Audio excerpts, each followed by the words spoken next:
तो हेलो दोस्तों। स्वागत है आपका एक नए वीडियो में। इस वीडियो में हम बात करने वाले हैं निफ्टी 500 के तीसरे स्टॉक के बारे में। मतलब तीसरे क्या, रैंकिंग वाला स्टॉक नहीं है, मतलब हम इसके पहले दो वीडियो बना चुके हैं निफ्टी 500 के स्टॉक के ऊपर।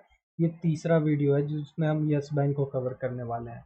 अब यस बैंक में क्या है टेक्निकल, क्या है फाइनेंशियल सीन, क्या हमें करना चाहिए अगर हम पहले से कहीं होल्डिंग करके रखे हैं, पहले से फंसे हुए हैं, या फिर पहले से कुछ हमारा क्वांटिटी होल्ड किया हुआ है तो अभी क्या करना है।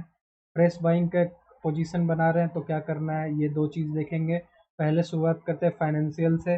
फाइनेंशियल क्या बोलता है, तो मेरे एनालिसिस के हिसाब से फाइनेंशियल में सिर्फ 4-5 पॉइंट ही बताएंगे। पहला पॉइंट, अभी तक इसमें बाइंग था।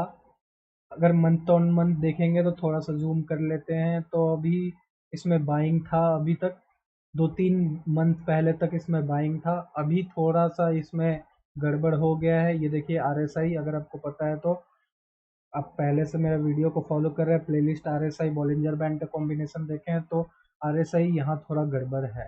तो आरएसआई वॉल्यूम जो है वो एक लाइन में आ गया है। यहाँ से आरएसआई वॉल्यूम के नीचे भी आ सकता है, वापस ऊपर भी आ सकता है। तो यहाँ पे थोड़ा सा गड़बड़ है, अभी कंसोलिडेट हो रहा है, नया पोजीशन क्रिएट नहीं। अगर आपका पुराना होल्डिंग कहीं यहाँ पे 15 रुपये बना था, लॉन्ग टर्म के लिए बैठे हैं बैठिए।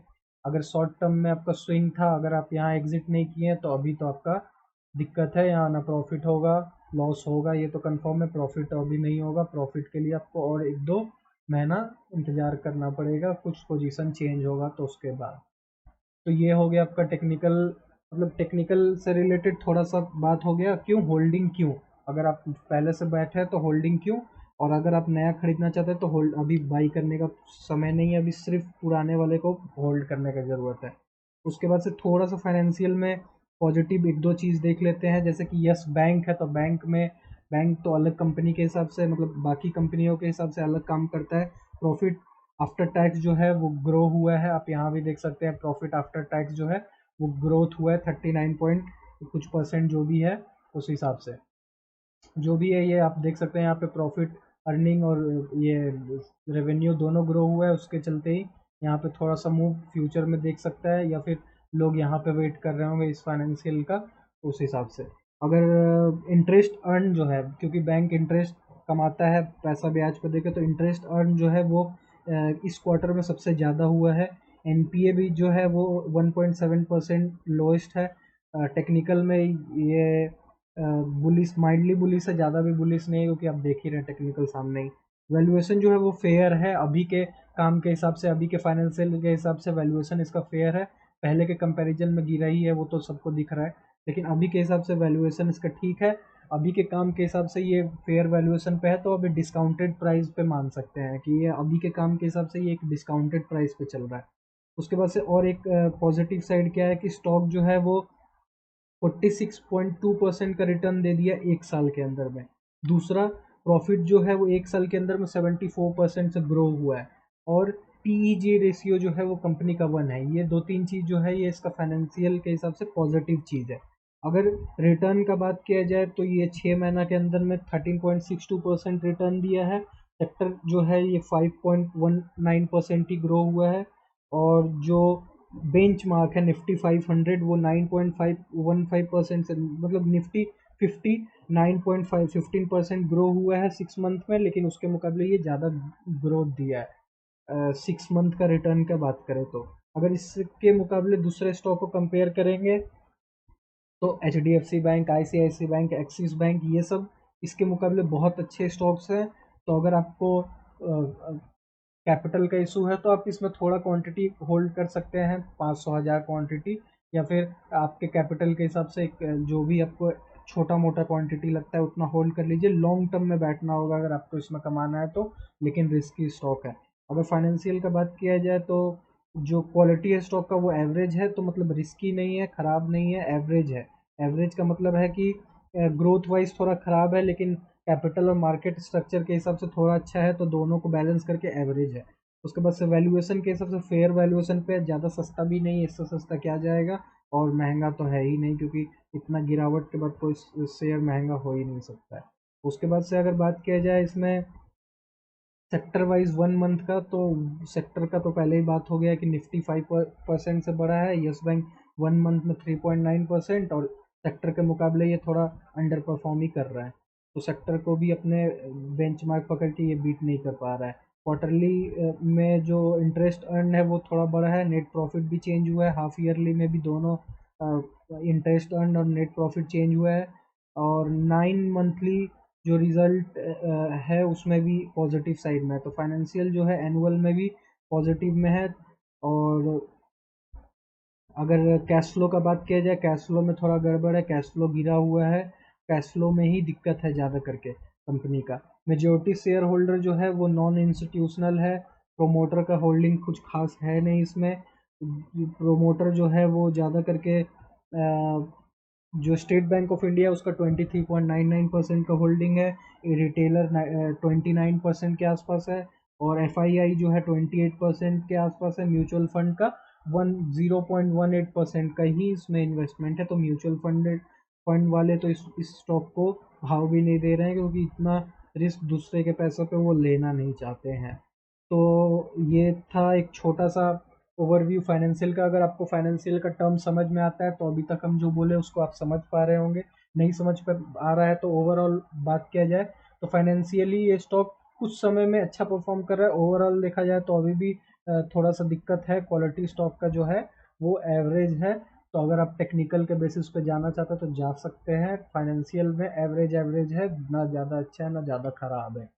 तो अगर लेवल निकाला जाए मंथली पे तो ये रहा लेवल हमारा 32 का पहला टारगेट का लेवल। क्यों टारगेट का 32 का लेवल? क्योंकि वो लेवल जो है वो इसका पुराना लेवल है, वो इसका लगभग 2020 का लेवल है। तो उसको वो तोड़ के नीचे निकला ही है, वापस उसको सस्टेन नहीं किया है। अब आपको वेट करना है कि वो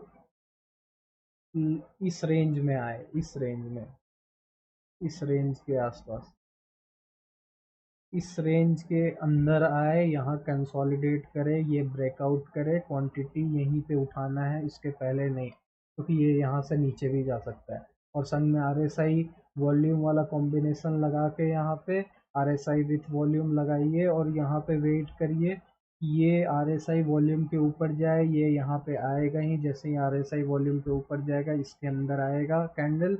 यहाँ पे कंसोलिडेट किया, ब्रेकआउट लिया। आपको यहाँ कुछ क्वांटिटी बाई करने का अगर मन है तब कर सकते हैं, अभी कोई इसमें एंट्री नहीं है। अगर आप पहले से बाई किए हैं होल्ड करके बैठिए, और कोई चारा भी नहीं है आपके पास।